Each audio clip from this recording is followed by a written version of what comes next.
जगन्नाथपुरी के एक भक्त की कथा है। एक भक्त था, उसके स्वप्न में जगन्नाथ जी आते थे। वो इतना रोता था मंदिर के बाहर खड़े होकर के।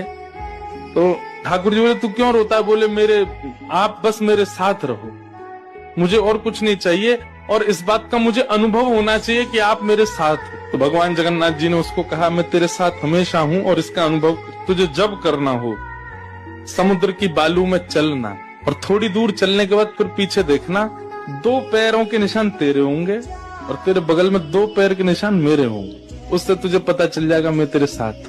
अब तो वो रोज जाता, समुद्र के तट पर चल के देखता, थोड़ी दूर चलता तो 2 पैर के निशान उसके, और बगल में छोटे छोटे चरण भगवान के। इतना प्रसन्न रहता था। लेकिन ये उसके घर में कोई घटना घटी, माता जी का देहावसन हो गया, बहुत कष्ट में आ गया, इतना पीड़ा में आ गया, रोने लगा, बिलखने लगा। अपनी माँ के जाने के भाव से तुरंत दौड़ करके गया। बोले, मैं मन को शांत करने का एक ही तरीका, पता चले जगन्नाथ जी मेरे साथ। अत्यंत पीड़ा में था। जैसे ही समुद्र के तट पर चल रहा था, रो रहा था बहुत तेज तेज। पीछे मुड़ करके उसने देखा तो 2 ही पैरों के चिन्ह थे। जगन्नाथ मंदिर के बाहर जाकर बोला, मैं समझ गया, मेरी माँ का देहावसन इसलिए हुआ क्योंकि आप मुझे छोड़ के चले गए हो। अब आप मेरे साथ में नहीं हो।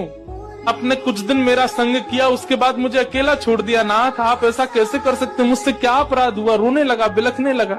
जगन्नाथ जी रात्रि में फिर स्वप्न में आए। क्यों रो रहा था?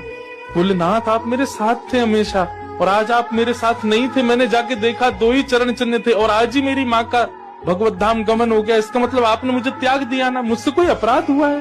भगवान बोले, नहीं। तो फिर आज आपके चरण चिन्ह क्यों नहीं थे? भगवान बोले, कल तक मेरे चरण चिन्ह थे क्योंकि तू भी चल रहा था और मैं भी चल रहा था, परंतु आज तू पीड़ा में आ गया तो तुझे गोद में लेके मैं ही चल रहा था। वो मेरे चरण चिन्ह, तेरे नहीं, वो मैं ही हूँ।